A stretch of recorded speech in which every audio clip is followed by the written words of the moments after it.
नमस्कार दोस्तों, मैं जया सिसोदिया चंद्रा आईएएस में आपका हार्दिक स्वागत करती हूं।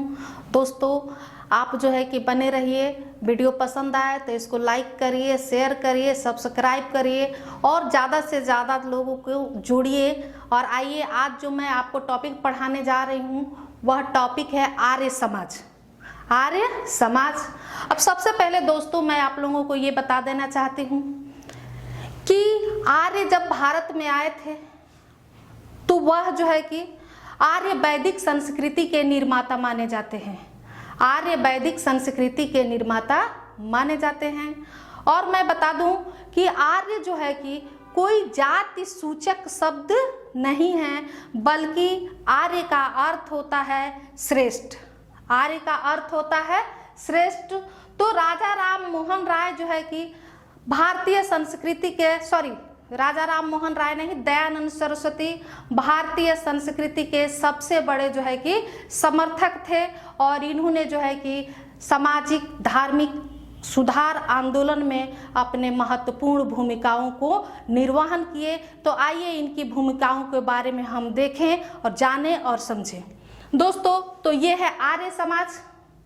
सबसे पहले यहाँ से बहुत सारे क्वेश्चन पूछे जाते हैं और आप देखिए कि आर्य समाज के संस्थापक स्वामी दयानंद सरस्वती है और आर्य समाज की स्थापना 1875 ईस्वी में हुई थी। अगर आपसे पूछा जाए कि आर्य समाज की स्थापना कब हुई थी तो आप बताएंगे कि आर्य समाज की स्थापना 1875 में हुई थी। और कहाँ पर हुई थी? तो बंबई में हुई थी। उसके बाद दूसरा जो प्रश्न बनता है वह सबसे महत्वपूर्ण प्रश्न बनता है। कई प्रतियोगी परीक्षाओं में यह प्रश्न पूछा गया है कि स्वामी दयानंद सरस्वती के बचपन का नाम क्या था। स्वामी दयानंद सरस्वती का बचपन का नाम क्या था? तो मूल शंकर स्वामी दयानंद सरस्वती के बचपन का नाम था। सबसे पहले इनका जन्म 1824 ईस्वी में, इनका जन्म 1824 ईस्वी में गुजरात के टनकपुर गांव में हुआ था। टनकपुर गांव में हुआ था। ठीक। सबसे पहले ये जो है कि संपूर्णानंद के संपर्क में आए और संपूर्णानंद जो है कि सरस्वती संप्रदाय के थे। अगर आपसे पूछा जाए कि संपूर्णानंद किस संप्रदाय के थे तो आप बताएंगे कि संपूर्णानंद जो है कि सरस्वती संप्रदाय के थे, जिन्होंने इनका नाम दयानंद सरस्वती रखा। यदि आपसे पूछा जाए कि संपूर्णानंद जो है कि दयानंद सरस्वती का नाम किसने रखा था तो संपूर्णानंद स्वामी ने जो है कि दयानंद सरस्वती का नाम यानी कि मूल शंकर का नाम दयानंद सरस्वती रखा। उसके बाद अगले प्रश्न की तरफ हम बढ़ते हैं। मथुरा के प्रसिद्ध अंधे संत थे विरजानंद, जो दयानंद सरस्वती के गुरु थे। तो कई बार परीक्षाओं में यह भी प्रश्न पूछा गया है कि स्वामी दयानंद सरस्वती के गुरु का नाम क्या था तो आप बताएंगे कि मथुरा के अंधे संत थे विरजानंद स्वामी, जो इनके गुरु थे। स्वामी दयानंद सरस्वती की मृत्यु अजमेर में हो जाती है और आप जानते हैं दोस्तों कि अजमेर कहाँ पड़ता है? राजस्थान में पड़ता है अजमेर, और इनकी मृत्यु वहीं पे होती है। स्वामी दयानंद सरस्वती का प्रसिद्ध कथन है वेदों की ओर लौटो। तो कई बार परीक्षाओं में यह प्रश्न पूछा गया है कि वेदों की ओर लौटो का नारा किसने दिया था तो आप बताएंगे कि स्वामी दयानंद सरस्वती ने कहा था कि वेदों की ओर लौटो। सबसे बड़ी बात है कि उन्होंने कहा क्यों था, क्योंकि आज आप जानते हैं कि वेद हमारे क्या है? सबसे शुद्ध है और सबसे परिष्कृत है, और हमारी भारतीय संस्कृति की जो आस्था है वो वेदों में है। भारतीय संस्कृति की जो आस्था है वो वेदों में है। और आपके जानकारी के लिए दोस्तों मैं बता दूं कि वेद 4 प्रकार के होते हैं: ऋग्वेद, सामवेद, यजुर्वेद, अथर्ववेद। दोस्तों अगर आपसे पूछा जाए कि वेद त्रय किसको कहा जाता है, कई बार यह प्रश्न पूछा जा चुका है कि वेद त्रय किसे कहा जाता है, वेद त्रय किसे कहा जाता है, तो आप बताएंगे कि इसमें 3 वेदों को शामिल किया जाता है वेद त्रय में, और वह 3 वेद कौन है? ऋग्वेद, सामवेद और यजुर्वेद। अगर ये 3 अगर मिल जाए तो इनको क्या कहा जाता है? वेद त्रय कहा जाता है। यदि अगर आपसे पूछा जाए कि सबसे प्राचीन वेद कौन है, सबसे प्राचीन वेद कौन है, तो आप बताएंगे कि सबसे प्राचीन वेद यानी कि ऋग्वेद क्या है? सबसे प्राचीन वेद है। और प्रश्न बार बार अन्य प्रतियोगी परीक्षाओं में कई बार यह प्रश्न आया है कि संगीत यानी कि संगीत में जो सा रे गा मा शब्द है वह किस वेद से लिया गया है, किस वेद से लिया गया है, तो आप दोस्तों यह बताएंगे कि यह साम वेद से लिया गया है। उसके बाद यजुर्वेद को दोस्तों कर्मकांडीय वेद माना गया है, क्योंकि यजुर्वेद एक ऐसा वेद है जिसमें कर्मकांड की प्रधानता है।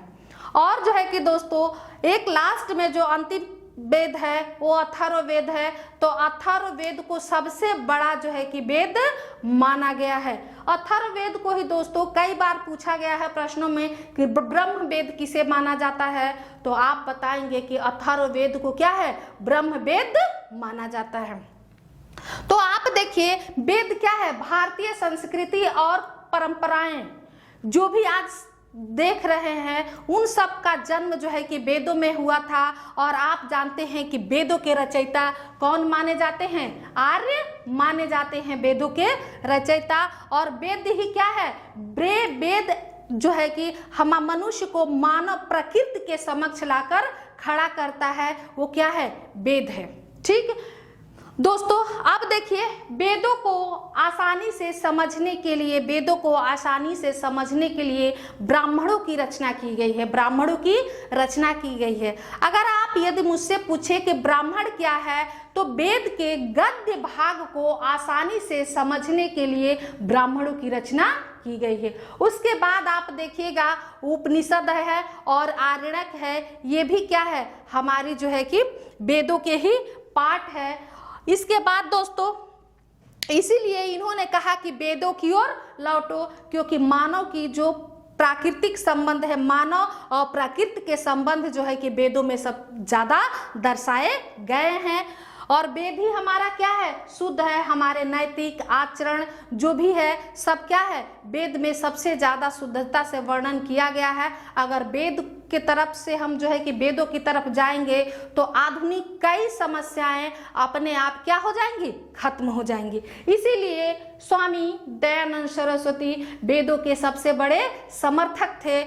इसीलिए आप जानते हैं कि इन्होंने अपने समाज का नाम आर्य रखा, क्योंकि आर्य ही वह व्यक्ति थे जो वेदों के रचयिता तो नहीं, संकलन करता कहा जा सकता है, वेदों के संकलन करता है।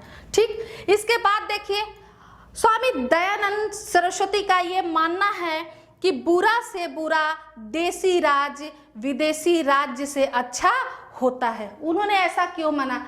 क्योंकि जिस समय दयानंद सरस्वती का समय काल था 1875 में, आप देख रहे हैं कि आर्य समाज की रचना आर्य समाज जो है कि स्थापित हो चुका है। और दोस्तों उस समय भारत की अगर आप स्थिति पे दृष्टिपात करें तो इससे यह आपको जो है कि स्पष्ट होगा कि आप देखेंगे कि 31 दिसंबर 1600 में ईस्ट इंडिया कंपनी EIC का गठन हो चुका है। ईस्ट इंडिया कंपनी का गठन हो चुका है। उसके बाद दोस्तों ईस्ट इंडिया कंपनी जिन्होंने राजनैतिक सत्ता स्थापित की, जिन्होंने क्या की? राजनैतिक सत्ता स्थापित की। तो आप जानते हैं कि राजनैतिक सत्ता जो है कि ईस्ट इंडिया कंपनी 1757 के प्लासी के युद्ध से राजनैतिक सत्ता स्थापित कर लेती है। और ईस्ट इंडिया कंपनी आप देखेंगे कि 1857 के महाविद्रोह यानी क्रांति तक ईस्ट इंडिया कंपनी का भारत में शासन चलता रह रहा है। ठीक, तो इतने समय में अगर हम देखें तो भारत की राजनैतिक व्यवस्था, भारत की आर्थिक व्यवस्था, भारत की सामाजिक व्यवस्था, भारत की धार्मिक व्यवस्था पे क्या है, अंग्रेज पूरी की पूरी तरीके से हस्तक्षेप कर रहे थे। यानी कि भारत की एक व्यवस्था ऐसी हो गई थी कि भारत अपना स्वयं जो है कि निर्णय राजनैतिक क्षेत्र में, आर्थिक क्षेत्र में, सामाजिक क्षेत्र में नहीं ले पाता था, जिसके कारण उनका ये मानना है कि ब्रिटिश हुकूमत या अन्य देशों की हुकूमत, अच्छी हुकूमत से अच्छा होता है अपना जो है कि बुरा से बुरा राज्य। इसीलिए उन्होंने कहा कि आर्य समाज जो है कि बुरा से बुरा देसी राज्य विदेशी राज्यों से अच्छा होता है। नेक्स्ट दोस्तों, इनका जो है कि प्रसिद्ध ग्रंथ है जो बार बार परीक्षाओं में पूछे जाते हैं, पीसीएस में भी पूछा गया है, समीक्षा अधिकारी में भी, लो सबऑर्डिनेट लोअर में भी और अन्य प्रतियोगी परीक्षाओं में भी यह क्वेश्चन बार बार पूछा जाता है। वह क्वेश्चन ये है कि आर्य समाज का प्रसिद्ध ग्रंथ कौन सा है। तो आप बताएंगे कि आर्य समाज के दो प्रसिद्ध ग्रंथ है, पहला है सत्यार्थ प्रकाश और नेक्स्ट है पाखंड पताका। ठीक, अब देखिए आर्य समाज स्वदेशी का सबसे बड़ा क्या है, समर्थक है। यानी कि आर्य समाज स्वदेशी वस्तुओं का सबसे बड़ा क्या था, समर्थक था। ठीक, उसके बाद देखिए एक जो है कि विद्वान है जिनका नाम है वेलेंटाइन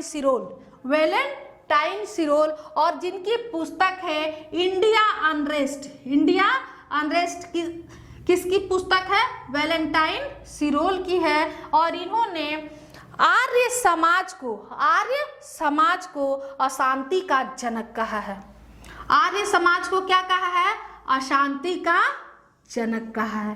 ठीक, तो यदि आपसे यह प्रश्न पूछा जाए कि आर्य समाज को अशांति का जनक किसने कहा है, तो आप जो है कि बताएंगे कि वेलेंटाइन सिरोल जो है कि आर्य समाज को अशांति का जनक कहा है। किसमें कहा है, तो उनकी पुस्तक इंडिया अनरेस्ट में कहा है। इसके बाद दोस्तों लाला लाजपत राय ने जो है कि आगे इनमें क्या किया, सहयोग प्रदान किया। किसमें, लाला लाजपत राय ने आगे जो है कि आर्य समाज में सहयोग प्राप्त किया। उसके बाद जो है कि लाला हंसराज ने भी इसका जो है कि सहयोग आगे चल के प्राप्त किया और आगे चल के जो है कि एंग्लो वैदिक जो है कि कॉलेज की स्थापना की जाती है। ठीक, और इसके बाद दोस्तों अब नेक्स्ट जो टॉपिक है जहां से आपके प्रश्न बार बार पूछे जाते हैं, उस टॉपिक का नाम है अलीगढ़ आंदोलन। तो दोस्तों ये दयानंद सरस्वती जो है कि का टॉपिक समाप्त हुआ। अब हम दूसरे जो टॉपिक पढ़ेंगे उसका नाम है अलीगढ़ आंदोलन। तो अब हम अलीगढ़ आंदोलन की तरफ अपनी यात्रा प्रारंभ करते हैं। आप ध्यान से सुनिए क्योंकि बहुत सारे परीक्षाओं में यहाँ से प्रश्न आते रहते हैं। तो देखिए अलीगढ़ आंदोलन,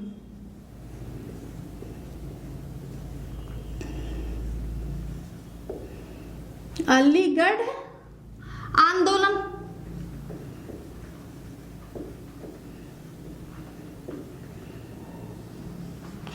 अब जो है कि आपसे प्रश्न पूछा जाएगा कि अलीगढ़ आंदोलन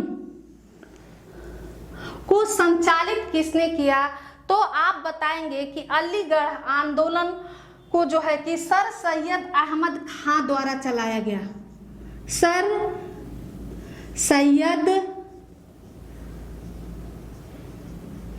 अहमद खां द्वारा चलाया गया। अहमद खां द्वारा चलाया गया।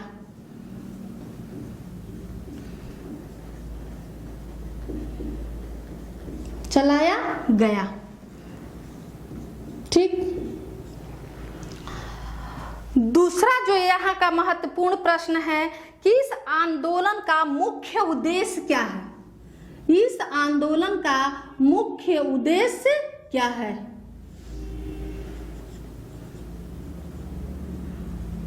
तो आप बताएंगे कि इस आंदोलन का मुख्य उद्देश्य जो है कि इस्लाम धर्म की महिलाओं का विकास करना,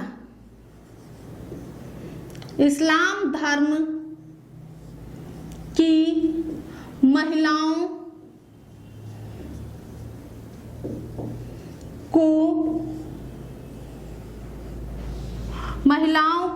को शिक्षा के क्षेत्र में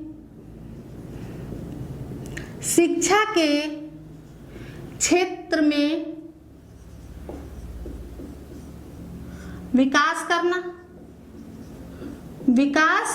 करना। ठीक। दूसरा जो महत्वपूर्ण है कि भारतीय राजनीति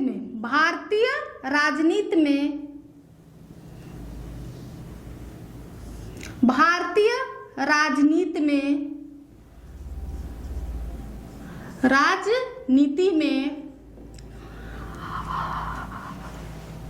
भागीदारी को सुनिश्चित करना, मुसलमानों की भागीदारी को सुनिश्चित करना।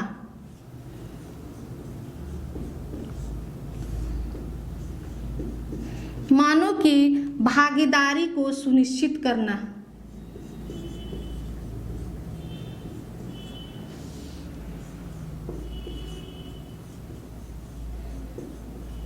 सुनिश्चित करना।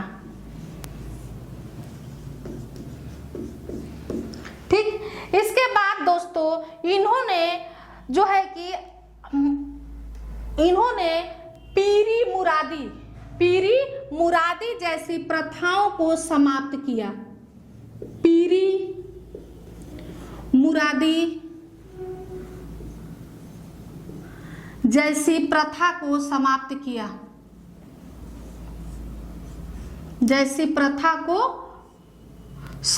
किया।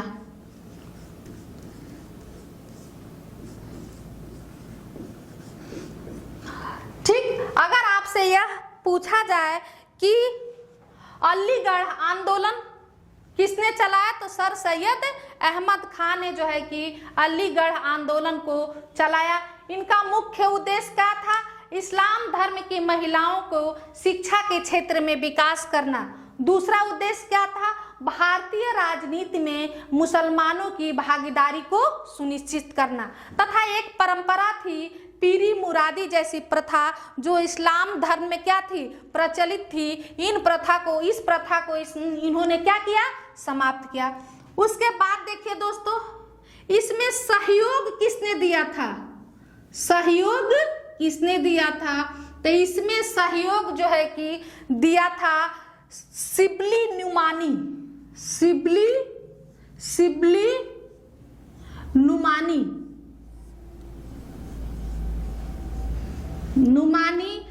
तथा चिराग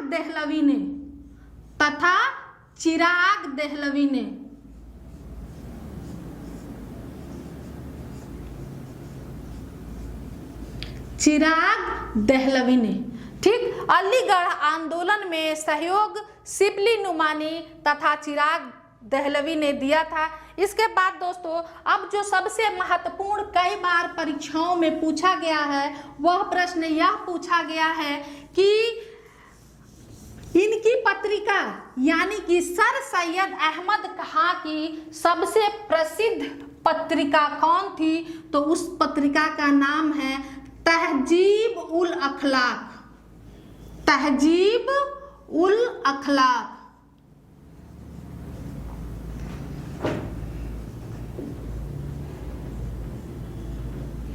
तहजीब उल अखलाक। ठीक। और प्रसिद्ध पुस्तक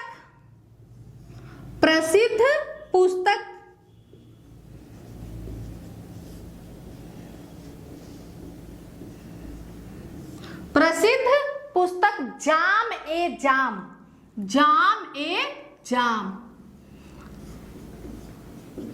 अगर आपसे पूछा जाए कि जाम ए जाम किसकी प्रसिद्ध पुस्तक है तो आप बताएंगे कि सर सैयद अहमद खां की प्रसिद्ध पुस्तक है।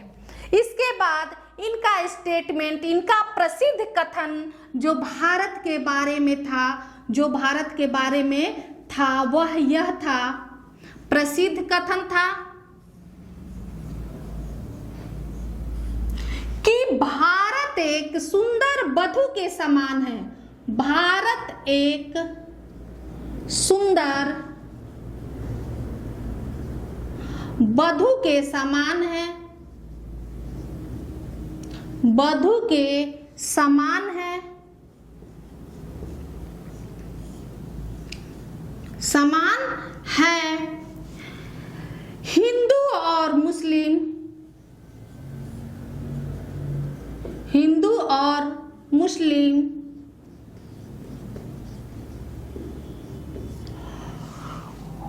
उसकी दो सुंदर आंखें हैं, उसकी दो सुंदर आंखें हैं।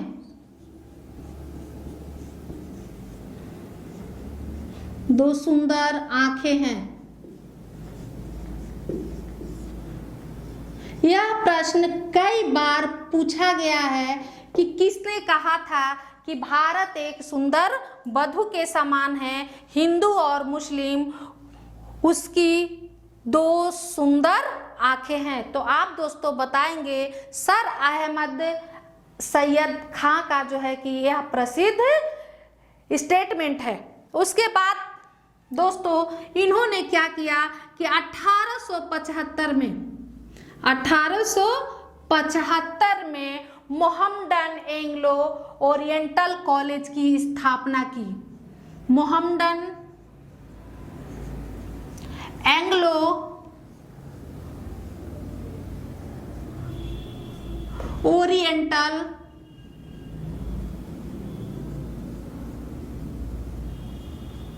ओरिएंटल कॉलेज की स्थापना की, कॉलेज की स्थापना की। अगर आपसे पूछा जाए कि मोहम्मडन एंग्लो ओरिएंटल कॉलेज कहाँ पर है तो आप बताएंगे कि मोहम्मडन एंग्लो ओरिएंटल कॉलेज जो है कि अलीगढ़ में है, अलीगढ़ में है, जो आगे चलकर 1920 में, आगे चलकर 1920 में अलीगढ़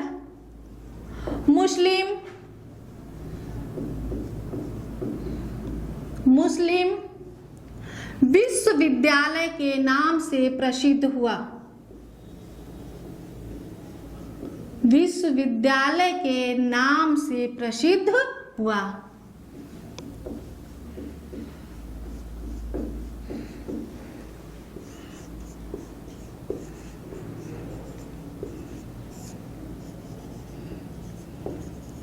नाम से प्रसिद्ध हुआ। तो दोस्तों यहाँ से भी महत्वपूर्ण क्वेश्चन पूछे जाते हैं सर सैयद अहमद खां से और अलीगढ़ आंदोलन से। अगर अलीगढ़ आंदोलन कहें तो भी सर सैयद अहमद खां आ जाएंगे, सर सैयद अहमद खां कहे तो भी अलीगढ़ आंदोलन आ जाएगा। तो आप देखेंगे कि कुछ महत्वपूर्ण बातें आप फिर से ध्यान दीजिए। देखिए अलीगढ़ आंदोलन किसने चलाया था? सर सैयद अहमद खां ने चलाया था, सर सैयद अहमद खां ने चलाया था। इस आंदोलन का मुख्य उद्देश्य क्या है? तो मुस्लिम स्त्रियों के शिक्षा के प्रति क्या करना? विकास करना। ठीक, उसके बाद जो है कि मुसलमानों को भारतीय राजनीति में भागीदारी को सुनिश्चित करना। ये उनके दो क्या है? मुख्य उद्देश्य है। उसके बाद जो है कि इस्लाम धर्म में एक परंपरा विद्यमान थी जो पीरी मुरादी परंपरा के नाम से या प्रथा के नाम से जानी जाती थी। उसको जो है कि सर सैयद अहमद खां ने क्या किया? समाप्त कर दिया। इनकी प्रसिद्ध पुस्तक है तहजीब, प्रसिद्ध पत्रिका है तहजीब उल अखलाक। तो बार बार यह प्रश्न पूछा जाता है कि तहजीब उल अखलाक किसकी पत्रिका है? तो आप बताएंगे सर सैयद अहमद खां की पत्रिका है। इनका प्रसिद्ध पुस्तक है जाम ए जाम। तो कई बार यह प्रश्न बना है कि जाम ए जाम किसकी प्रसिद्ध पुस्तक है? तो आप बताएंगे सर सैयद अहमद खां का क्या है ये प्रसिद्ध पुस्तक है। उसके बाद से दोस्तों इन्होंने इनका जो है कि महत्वपूर्ण या प्रसिद्ध कथन है कि भारत एक सुंदर वधु के समान है और हिंदू और मुस्लिम क्या है, उसकी दो सुंदर आंखें हैं। उसके बाद इन्होंने जो है कि 1875 में स्थान अलीगढ़ में मोहम्मडन एंग्लो ओरिएंटल कॉलेज की स्थापना की, जो 1920 में जो है कि अलीगढ़ विश्वविद्यालय के नाम से प्रसिद्ध हुआ। इन्होंने जो है कि हिंदू धर्म के साथ साथ ऐसा इतिहासकारों ने माना है कि 1920 तक जो है कि काम करते रह गए, आगे चलकर इन्होंने जो है कि सांप्रदायिकता का सहारा ले लिया। दोस्तों यदि मेरा वीडियो पसंद आए तो आप इसको लाइक करिए, सब्सक्राइब करिए। जय हिंद, जय भारत, नमस्कार दोस्तों।